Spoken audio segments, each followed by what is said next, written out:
Que ce soit une simple asymétrie du visage ou une malformation sévère, il y a de la souffrance lorsque cela devient insupportable. Alors que la joie et le bonheur se partagent facilement, la souffrance est souvent rejetée. Elle suscite la honte et crée de l'isolement. Être trop gros, trop grand ou trop petit peut entraîner une gêne qui se transforme en honte de soi. On finit par croire qu'il y a quelque chose qui ne va pas chez soi, ce qui rend l'expression plus difficile. Elle peut également s'associer à d'autres troubles, comme l'alcoolisme ou d'autres addictions. Ce qui est essentiel ici, ce n'est pas tant le défaut visible que l'attitude que l'on adopte envers soi-même. Pour se libérer de ce complexe, la personne concernée doit accepter d'être perçue dans son ensemble. Par exemple, personne ne se concentre uniquement sur vos mollets. Même s'ils sont un peu plus gros, ils ne représentent qu'une infime partie de vous. Parfois, notre identité n'est que le reflet de notre héritage familial. Le poids, la taille, le nez et d'autres traits physiques se transmettent de génération en génération. Ces caractéristiques font partie intégrante de notre identité et nous identifient comme membres d'une lignée. Prendre conscience de cela permet de mieux comprendre qui nous sommes, même si cela peut parfois être difficile à accepter. Qu'est-ce qu'un complexe? Il semble très réel, il nous affecte tous, et pourtant, il est difficile de les définir. Peut-être parce que parler de son complexe revient à exposer une part de sa personnalité. Au lieu de se dévoiler de cette manière, nous préférons aborder des sujets comme la confiance en soi, l'estime de soi ou même le handicap. Beaucoup affirment savoir ce qu'est un complexe. Cependant, dès qu'il s'agit d'aborder les leurs, la situation devient plus complexe. Elles ne déclarent pas être complexées, mais leurs actions et leurs comportements en disent long. Aborder un tel sujet entraîne généralement des réflexions qui montrent une volonté de surmonter le complexe. En effet, l'idée de l'homme parfait n'existe pas. Nous avons tous des défauts, et certains d'entre eux ajoutent à notre charme. Le complexe se manifeste de différentes manières selon les âges et les expériences de chacun. Il fonctionne comme un satellite de notre personnalité. Nuisible? Pas nécessairement. Le complexe peut également offrir une opportunité de rebondir, agissant comme une force pour progresser. Les complexes dont nous parlons ici sont ceux du quotidien, ceux qui nous amènent à dire « j'ai plein de complexes, en fait je suis hyper complexé » ou encore « ah les complexes, il y aurait de quoi en faire une vidéo ». Salut les amis, comme vous le savez, cette vidéo c'est la deuxième partie sur les complexes. Pour ceux qui n'ont pas encore vu la première partie, n'hésitez pas à aller la regarder pour mieux comprendre ce que nous allons développer dans un instant. N'oubliez pas de vous abonner et d'activer la cloche de notification pour ne rien rater de nos prochaines publications. Bon visionnage!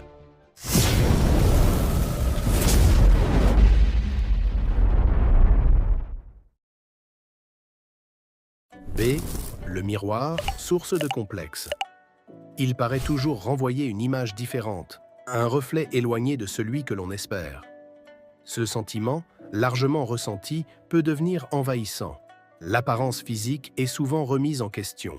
Cependant, il n'y a rien d'anormal à cela. C'est l'un des complexes les plus courants. Douter de soi et éprouver un sentiment d'infériorité est quelque chose de courant. Les personnes qui se sentent à l'aise avec leur corps et leur style et qui n'y attachent qu'une importance relative ont souvent une bonne estime d'elles-mêmes. Pourtant, cette image de soi est subjective et fragile. Elle peut être remise en question au fil du temps et des événements qui surviennent dans une vie. Par exemple, une déception ou une rencontre amoureuse peuvent avoir un impact significatif. Homme ou femme, aucune distinction. Ne jamais se percevoir tel que l'on est réellement. Ne pas trouver de réconfort dans des mots positifs, toujours remettre en question des épaules jugées trop étroites ou un ventre considéré comme pas assez musclé. Voilà autant de sources d'inquiétude pour les hommes.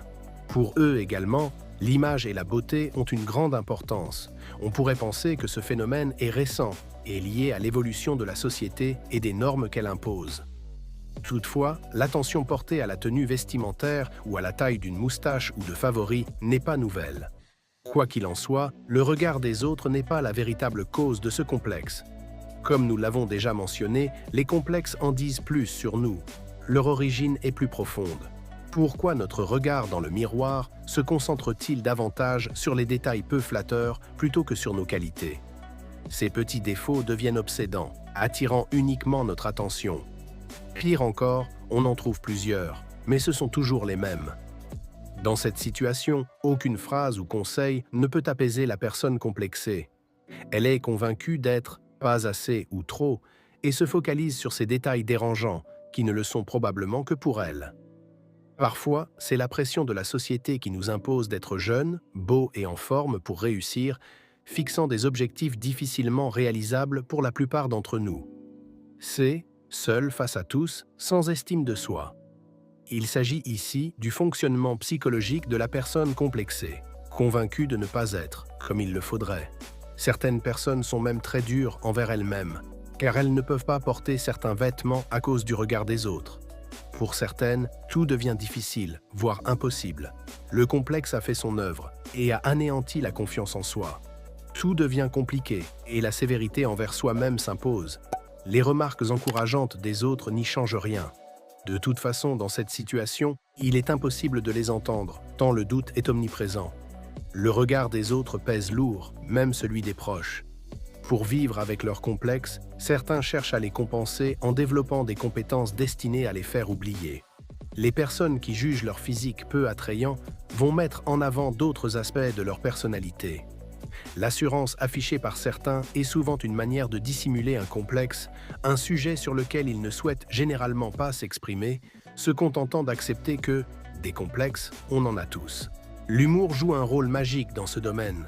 Beaucoup de garçons complexés se cachent derrière une multitude de blagues pour aborder et séduire les filles. Ce sont souvent ceux dont on dit « il n'est pas beau, mais il est drôle ». Il arrive parfois qu'on manifeste un complexe différent de celui qui nous dérange réellement. Par exemple, une personne pourrait affirmer qu'elle déteste ses genoux alors qu'en réalité, ce sont ses mollets qu'elle n'aime pas. Dans le même ordre d'idées, d'autres mettent en avant un défaut physique alors que leur souffrance se trouve à un autre niveau, comme une timidité maladive, par exemple. Enfin, il y a le complexe assumé qui implique de s'accepter ou d'apprendre à vivre harmonieusement avec son image, en étant aimé pour ce que l'on est. Atteindre cet état peut parfois être un parcours difficile, mais ce n'est pas impossible, comme vous pourrez le découvrir en détail dans les prochaines minutes. D. Séduire. Comment peut-on séduire les autres si l'on n'arrive pas à se séduire soi-même? La confiance en soi se construit à partir de notre histoire personnelle, et il suffit de se sentir digne d'être aimé pour attirer cet amour. En effet, dès que l'on se sent observé, écouté et valorisé, une énergie libératrice se manifeste, nous donnant des ailes. La confiance en soi qui en résulte est apaisante, tant pour soi que pour les autres. Elle permet également de lâcher prise, de se dévoiler sous toutes ses facettes et d'être davantage aimé pour qui l'on est réellement. Bien sûr, ce cercle vertueux peut parfois prendre du temps à se mettre en place. Le passage des moments clés. Les complexes peuvent apparaître et disparaître. En effet, ils se manifestent souvent durant des phases de transition. L'adolescence, la quarantaine ou l'entrée dans le troisième âge, qui est marquée par des diminutions physiques, agissent comme des moments clés. Les périodes de doute surviennent lors de moments de moindre résistance, comme un deuil ou un divorce. Il semble donc pertinent de relativiser leur impact au moment où ces événements se produisent. Comment se sentir bien dans son corps lorsqu'on traverse un échec professionnel? Les épreuves de la vie favorisent l'émergence de ces complexes. Néanmoins, avec le temps, ces complexes tendent à s'estomper. Faire la distinction entre les situations critiques auxquelles on est confronté et les complexes qui se sont installés au fil du temps permet d'y voir plus clair. Les complexes rationnels. Tous les complexes que les autres peuvent voir. Les taches de naissance, l'obésité, le strabisme ou une malformation d'un membre sont des défauts ou handicaps qui sont clairement visibles pour les autres. On peut les qualifier de complexes rationnels. Ils se basent sur le regard des autres et se mesurent par rapport à des normes établies de manière pragmatique, comme la courbe de croissance ou le QI. Cependant, même s'ils sont facilement identifiables, cela ne signifie pas qu'ils sont moins importants que les complexes subjectifs. Le complexe rationnel cause une gêne importante et souvent une véritable souffrance. Comment se forme-t-il? Les différentes étapes de la vie sont cruciales pour l'apparition de ce type de complexe. Les commentaires de l'entourage et le regard des autres jouent également un rôle déterminant en mettant en avant cette différence physique qui en est la cause. Il existe des solutions pour atténuer ce type de complexe. On peut alors valoriser sa différence. Une différence qui a pris une trop grande importance. chaque étape de la vie, de la naissance à l'âge adulte, influence les individus. Les différences se manifestent et laissent souvent des marques durables. Être différent de la majorité des personnes autour de soi n'est pas sans conséquences. Les répercussions psychologiques sont inévitables et touchent à la fois la personne concernée et son entourage. L'anomalie de l'enfant cause une profonde blessure narcissique aux parents, pouvant mener à la dépression. Les mères ont souvent du mal à envisager leur fœtus et peuvent développer des sentiments hostiles à son égard. Tout le monde souhaite avoir un enfant en bonne santé, et l'annonce d'un possible handicap nuit à la relation harmonieuse qui se crée pendant la grossesse, ce qui complique aussi l'accueil du nouveau-né. À sa naissance, le bébé a développé un eczéma important, ce qui a perturbé certains aspects du maternage et a rendu les contacts corporels difficiles. À 5 ans, le petit garçon, très inhibé et timide, souvent en retrait, avait de grandes difficultés à s'intégrer à l'école et à établir des relations saines avec sa mère. Cela crée un environnement propice au développement d'un ou plusieurs complexes. En grandissant, l'enfant prend conscience de son corps et du regard des autres sur lui, et commence aussi à exprimer ce qui ne va pas. B. L'âge de l'adolescence. On a longtemps pensé que la transition se faisait directement de l'enfance à l'âge adulte. Ce n'est qu'au XXe siècle que l'adolescence a commencé à être reconnue comme une période distincte. Souvent considérée comme problématique, l'adolescence est en réalité un moment clé dans l'évolution de la conscience, jouant un rôle essentiel dans la croissance personnelle. C'est une période d'exploration de soi et des autres où la personnalité commence à se définir. Les adolescents, plus informés, bénéficient des interactions sociales, amis, famille, enseignants, qui les aident à affiner leur jugement. Malgré tout, cette richesse d'expérience peut parfois les amener à douter de leurs compétences et de leur identité. Leur silence est souvent attribué à une peur de ne pas être compris, alors qu'ils ont besoin de reconnaissance pour renforcer leur confiance en eux. Ils souhaitent que l'on prenne conscience de leurs changements et de leurs nouvelles capacités. Pendant cette phase, le corps évolue et les capacités de raisonnement se développent. L'adolescence se situe entre l'enfance et l'âge adulte, et ces transformations engendrent des interrogations basées sur certaines réalités. Quel que soit le degré de gravité du problème, que ce soit une simple asymétrie du visage ou une malformation sévère, il y a de la souffrance lorsque cela devient insupportable. Le complexe devient un véritable handicap, empêchant de vivre pleinement. Cette souffrance, souvent mal comprise par les autres, est difficile à supporter. Alors que la joie et le bonheur se partagent facilement, la souffrance est souvent rejetée. Elle suscite la honte et crée de l'isolement.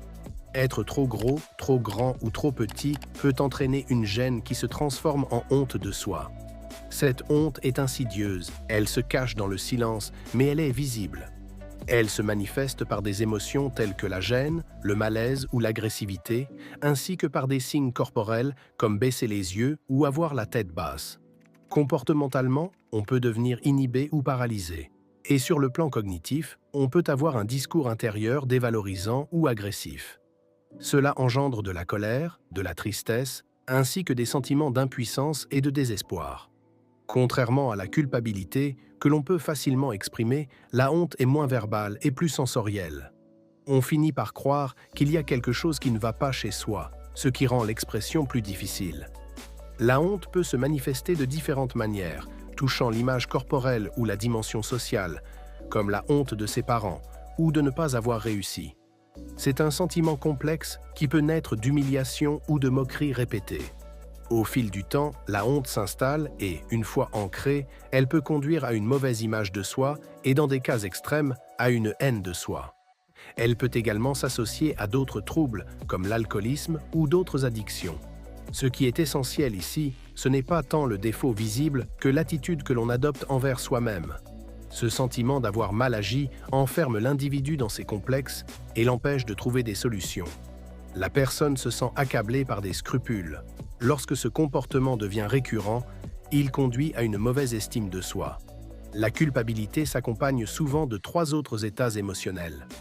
Le premier est la peur. Une personne qui se juge négativement peut croire qu'elle mérite une punition et redouter d'en être l'objet. Le deuxième est la dépression. L'auto-accusation est fréquente chez ceux qui en souffrent. Ceux qui ressentent de la culpabilité se considèrent comme mauvais, malveillants ou inutiles, ce qui contribue à alimenter la dépression plutôt que la culpabilité. Le troisième état émotionnel est l'isolement. Lorsqu'on est convaincu d'être porteur du mal, on suppose que les autres partagent cette opinion. Par peur du rejet, on préfère la solitude à la vie en société, rendant le repli sur soi inévitable. C'est construire l'inverse de son complexe. Pour vivre avec son complexe, il est possible d'adopter une attitude visant à en cultiver l'opposé. Par exemple, être très bavard peut en réalité dissimuler une profonde timidité.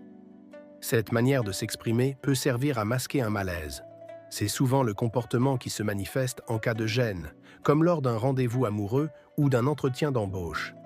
Dans ce cas, le remède peut s'avérer pire que le mal. Faites très attention. Éprouver un défaut que l'on sait visible aux autres rend difficile la croyance qu'il sera un jour possible d'être aimé tel que l'on est.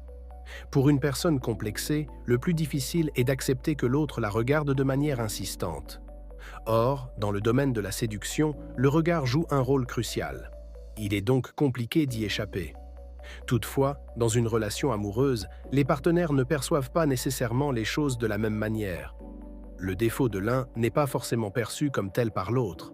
L'être aimé l'est dans sa totalité. C'est l'ensemble de sa personnalité qui est recherché et apprécié, y compris ses défauts. C'est une réalité qu'il peut falloir du temps pour accepter. Dans une relation sérieuse, lorsque le partenaire exprime son amour, il devient un soutien sur lequel s'appuyer pour aller mieux. La force d'un complexe réside dans sa capacité à captiver toute votre attention. Pour se libérer de ce complexe, la personne concernée doit accepter d'être perçue dans son ensemble. Par exemple, personne ne se concentre uniquement sur vos mollets. Même s'ils sont un peu plus gros, ils ne représentent qu'une infime partie de vous. Vous êtes sans doute convaincu que la vue de vos mollets influence l'opinion des autres, mais c'est votre fixation sur cette imperfection qui vous pousse à ne voir que cela chez les autres. La réalité est souvent différente. Chaque personne a une perception unique de l'autre et ne se focalise pas nécessairement sur ce défaut qui vous préoccupe. Parfois, notre identité n'est que le reflet de notre héritage familial. Le poids, la taille, le nez et d'autres traits physiques se transmettent de génération en génération. Ces caractéristiques font partie intégrante de notre identité et nous identifient comme membres d'une lignée. Prendre conscience de cela permet de mieux comprendre qui nous sommes, même si cela peut parfois être difficile à accepter. Le complexe ne doit pas prendre le contrôle de votre vie. S'il monopolise toute votre attention, vous risquez d'oublier de prendre soin de vous et de ce qui vous fait plaisir. Se donner de l'importance, c'est défier le complexe. Chacun a des talents à mettre en avant, il faut les exprimer. Par exemple, on peut oser s'exprimer, partager ses opinions, se montrer et s'exposer. Il s'agit de se valoriser et de s'affirmer auprès des autres tout en laissant de côté son complexe. Cette démarche permet de se respecter et constitue probablement la meilleure façon de s'accepter. Faire face aux déceptions. Les rêves et les désirs sont normaux et essentiels, à condition qu'ils soient fondés sur des réalités. Certains espoirs sont destinés à rester des rêves, même si l'environnement ou les personnes qui nous entourent peuvent nous faire penser le contraire. Dans tous les cas, il est important de savoir gérer la déception lorsque son rêve s'évanouit. Reconnaître les limites de ses idéaux est une étape cruciale pour relativiser son complexe et éviter d'être trop déçu. Le meilleur des coachs, c'est vous-même. Vous êtes la personne la plus à même de vous apporter des encouragements, de reconnaître vos réussites et de valoriser vos performances. En d'autres termes, transformer votre discours intérieur. Apprécier ses qualités sans exagération est déjà une belle façon de prendre soin de soi. Les complexes de comparaison. Une position dans la société mal acceptée. Se comparer aux autres est inévitable. Que ce soit au travail, entre amis ou en famille, nous ressentons le besoin de savoir ce que les autres sont devenus. Cela fait partie des sujets de conversation.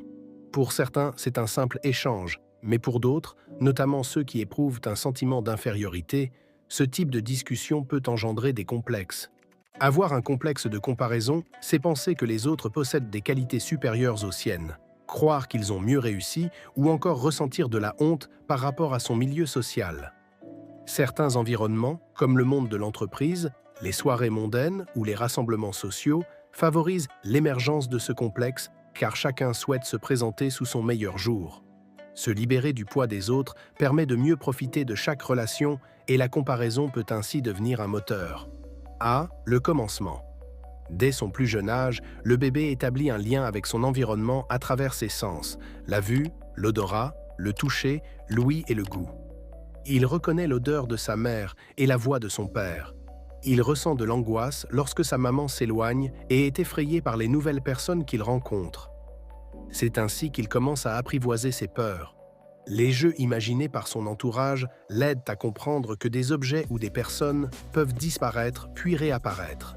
Il apprend à gérer ses inquiétudes. Ses parents sont présents pour l'accompagner dans ces petites expériences. L'enfant commence ensuite à utiliser son corps pour explorer son environnement, en commençant par son lit. Ses parents découvrent avec lui ses capacités, l'encouragent et lui donnent confiance. Toutes ces expériences de la petite enfance l'aident à mieux comprendre le monde.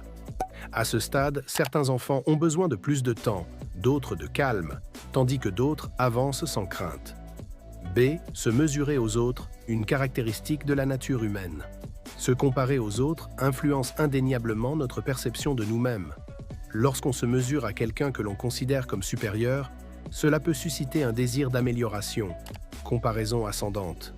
En revanche, si l'on se compare à une personne que l'on estime inférieure, cela peut renforcer notre sentiment de force et augmenter notre estime de soi, comparaison descendante. Une explication plus claire. En fait, la comparaison ascendante se produit lorsque l'on se compare à quelqu'un que l'on considère comme meilleur ou plus réussi. Cela peut nous motiver à nous améliorer. En revanche, la comparaison descendante consiste à se mesurer à quelqu'un que l'on juge moins bien loti ou moins compétent, ce qui peut renforcer notre confiance en nous et notre estime de soi. Dans certaines situations, il est important de se montrer et de dire qui l'on est. Cependant, se présenter devant un groupe, même lors de réunions familiales, peut engendrer de la gêne. Comment les autres vont-ils me percevoir? Le complexe apparaît lorsque quelqu'un craint que les autres aient une vision négative de lui. Exprimer ses opinions devient alors un véritable défi personnel. La personne complexée se sent tellement déstabilisée qu'elle en oublie ce qu'elle voulait dire ou n'ose plus affirmer ce qu'elle pense réellement. Elle préfère alors se faire discrète, éviter d'être remarquée et ne pas s'exprimer, en bref, ne pas devoir affronter la situation. En d'autres cas, le complexe de rivalité est au centre des comportements humains. L'envie, la compétition et la jalousie en sont des manifestations.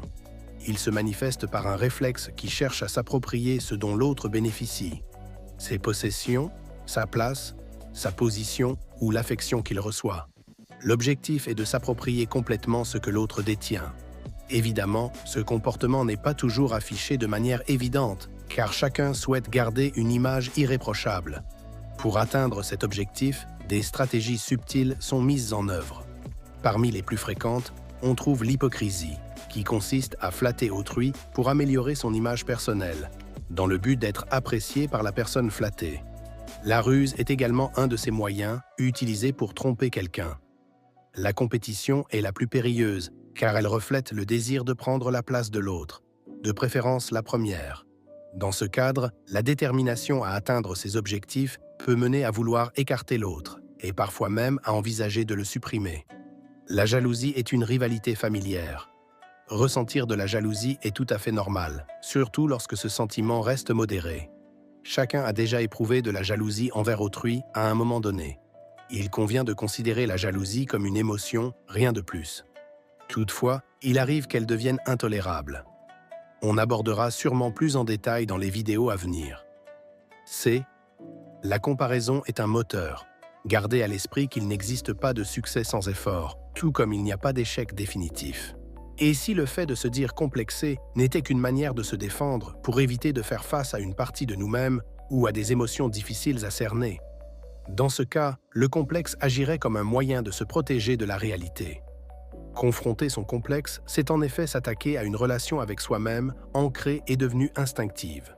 Ce n'est pas une tâche facile. Cependant, accepter d'explorer son complexe peut offrir l'occasion de mieux comprendre son fonctionnement et d'apprendre à l'utiliser. Les complexes peuvent dû se transformer en atouts. En effet, une fois que l'on a surmonté le manque de confiance en soi et le manque d'estime de soi, la comparaison avec les autres devient un moteur plutôt qu'un obstacle. Se comparer peut alors permettre de progresser, d'aller plus loin et de se surpasser. Mais il est important de bien saisir ce que j'entends par là. Écoutez, une comparaison bénéfique avec les autres pourrait être de s'inspirer des réussites d'un ami ou d'un collègue dans un domaine similaire.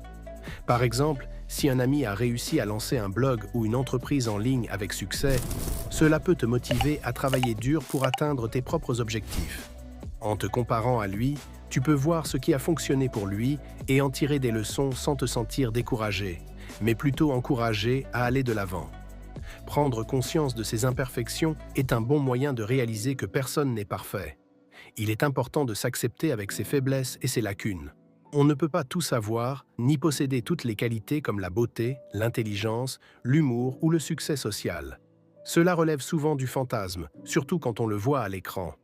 La réalité est différente, personne n'a un parcours sans erreur. Même si on ne montre pas toujours nos échecs, ces expériences sont souvent très instructives. Les échecs sont courants et il est essentiel de les affronter.